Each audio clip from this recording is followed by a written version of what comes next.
기다리는 자라. 오늘은 누구의 집으로 들어가는 인생입니까? 라는 제목으로 함께 말씀을 나누겠습니다. 캐스터턴이라고 하는 영국의 아주 유명한 사회 비평가가 있습니다.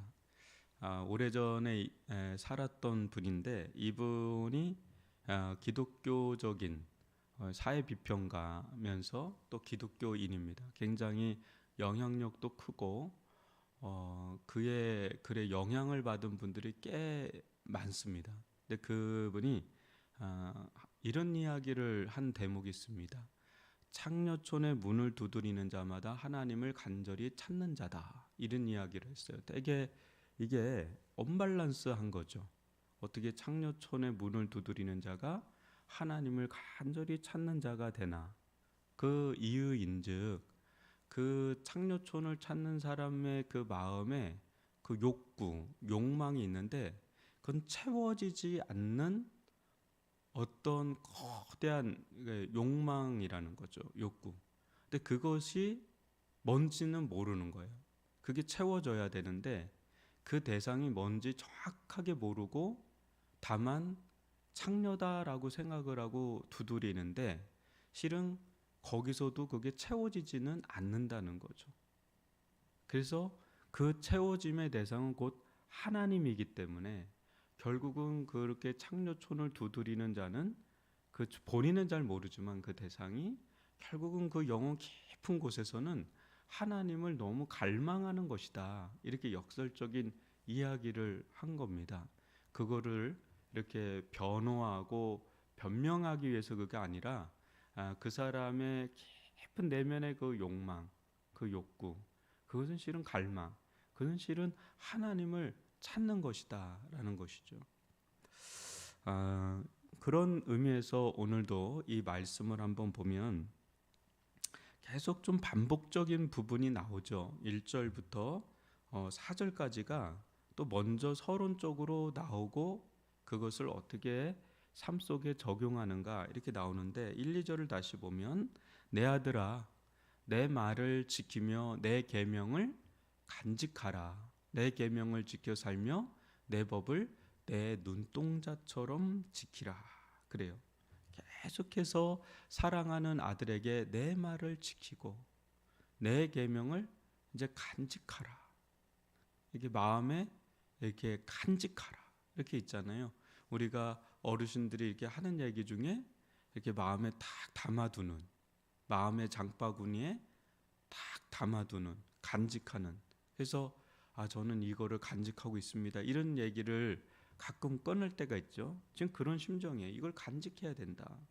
내 계명을 지켜 살며 내 법을 내 눈동자처럼 지키라. 여러분 눈동자에 뭐가 탁 들어가면 순간에 탁 이렇게 우리는 눈을 깜빡거리고 보호하고 그러지 않습니까? 그런 것처럼 내 법을 눈동자 너무 중요한 부위이기 때문에 그냥 순간에 탁 지키게 된단 말이에요. 요 눈썹이라든지 눈의 깜빡거림이 다 또 요 눈썹, 눈에 있는 요런 속눈썹 이런 것들이 다 눈을 보호하는 하나님의 어떤 창조의 장치들이거든요. 이제 이게 순식간에 반응을 하죠. 우리들 가운데. 그만큼 눈이 중요하기 때문에 아주 민감해요, 저희들이. 그런 것처럼 이 법을 내 눈동자처럼 지키라. 이렇게까지 이야기를 이제 먼저 꺼내는 거예요. 그래서 이것을 내 손가락에 매며 이것을 내 마음판에 새기라. 지혜에게 너는 내 누이라 하며 명철에게 너는 내 친족이라 하면서 살붙이라고. 그러니까 이렇게 너무너무 가까이 둬야 되는, 마음에 둬야 되는.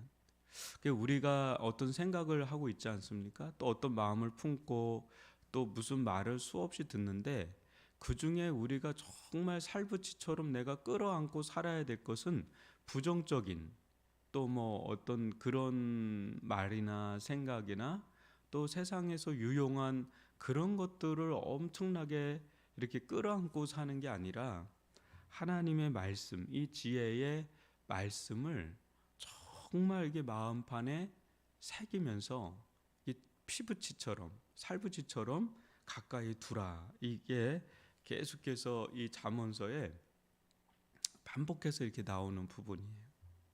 그래서 그리하면 이제 어떤 일이 일어나는지가 이제 5절부터 23절까지 쭉 나오는데 오늘은 12절까지 이 부분도 여러분 우리가 보면 알지만 계속해서 음녀에 대한 경계를 계속해서 반복하고 있어요. 근데 여러분 잘 보세요.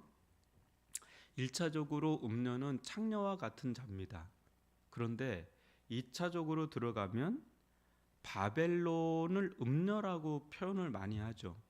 특히 이게 요한계시록에 보면 이 창기와 음녀와 바벨론을 엮어요. 그러니까 우상 숭배, 하나님이 없는 세상을, 우상 숭배의 세상을 보통 음녀라고도 많이 칭합니다. 그래서 우상 숭배와 음행을 계속해서 구약 성경에 보면 동의어로 계속해서 언급하는 장면들이 거의 구약을 도배한다고 보면 되고, 신약으로 넘어오면 로마를 음녀라고 바벨론에 준하는 이렇게 표현을 하죠. 로마 또 바벨론은 대제국이었습니다. 이제 그 안에 수없이 많은 우상숭배와 음녀의 짓이 있죠. 그렇기 때문에 1차적인 요소만 우리가 놓고 이 말씀을 들여다보는 게 아니라 조금 더 확대해서 보면 하나님이 없는 자리에는 항상 그 자리는 누군가 숭배의 자리가 있어요. 거기와 접선이 이루어지는 거예요. 계속 그게 음행이고 음녀죠. 그러니까 목사님 저는 뭐 이런 거는 저하고는 상관없는 말씀인데요. 하지만 그 하나님이 없는 그 자리에 누군가는 뭔가는 있고 그것과 연합을 이루고 있다면, 한 몸을 이루고 있다면 그게 음행이다. 그게 우상숭배다. 그것과 이제 닮아가는 일이 일어나는 거죠. 그래서 5절과 6절을 보면 그러면 이것이 너를 지켜서 음녀에게 말로 호리는 이방 여인에게 빠지지 않게 하리라. 내가 내 집 들창으로 살창으로 내다보다가 되게 리얼하게 이제 이 시대의 어떤 모습을 표현하고 있는 거예요. 여러분 길거리에 오늘날은 이런 사람들이 없죠.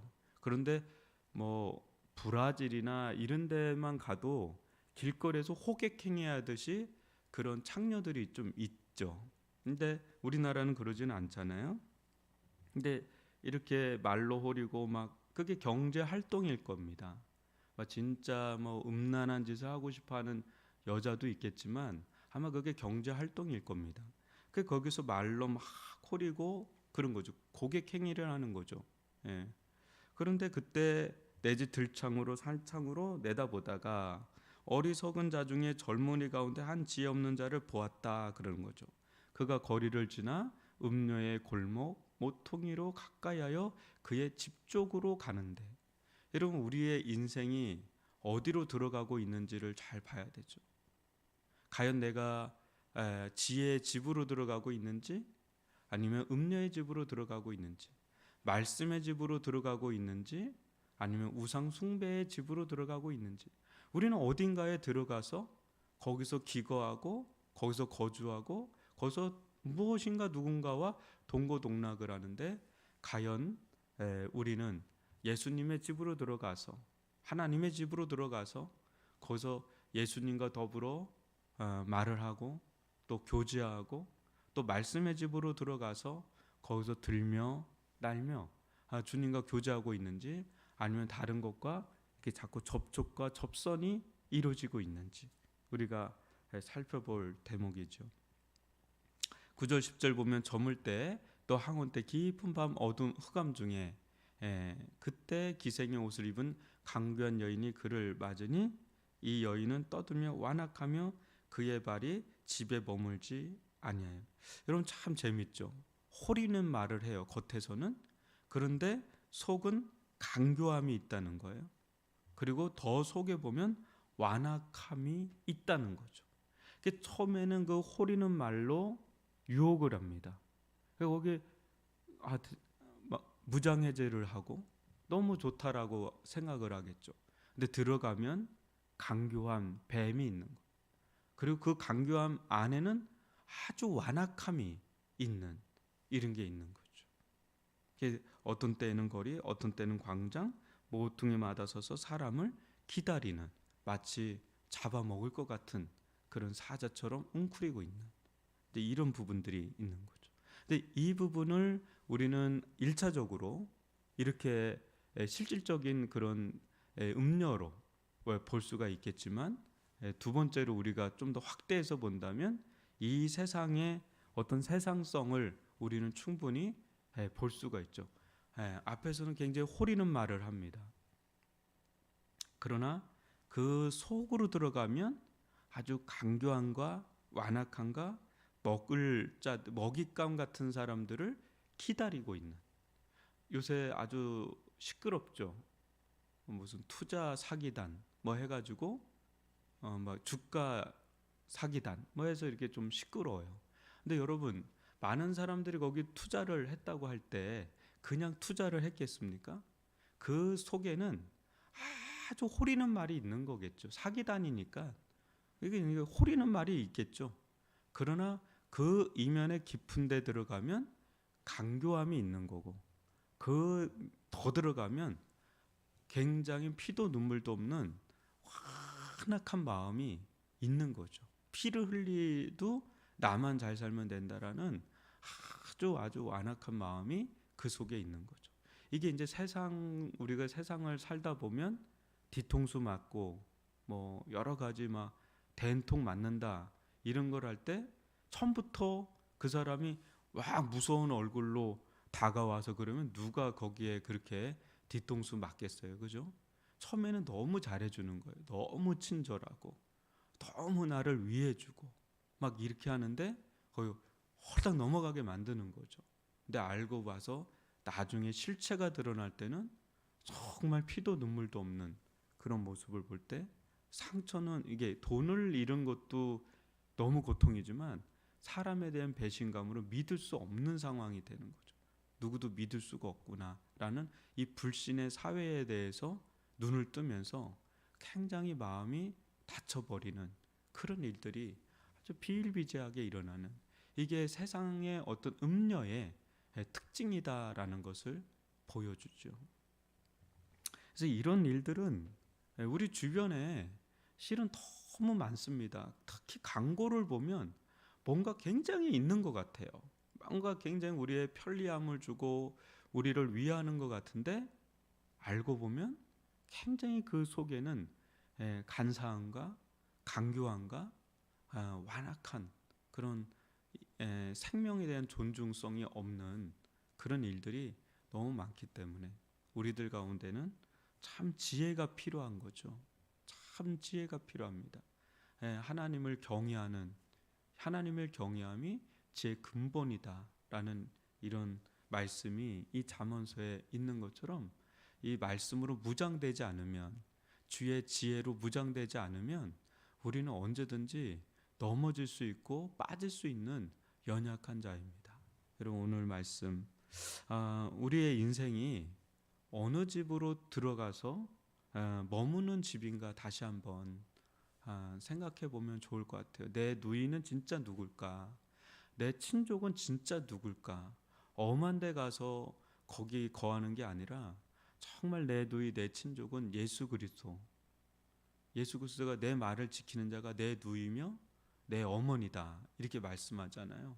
진짜 우리의 친가족은, 진짜 영가족은 하나님의 말씀에 집에 머무는, 하나님의 나라에 집에 머무는, 그게 진짜 우리가 들어가야 될 집이다라는 것을 여러분 명심하시고, 오늘도 순간순간 하나님의 말씀 마음에 품고 사는 저와 여러분이 되기를 바랍니다.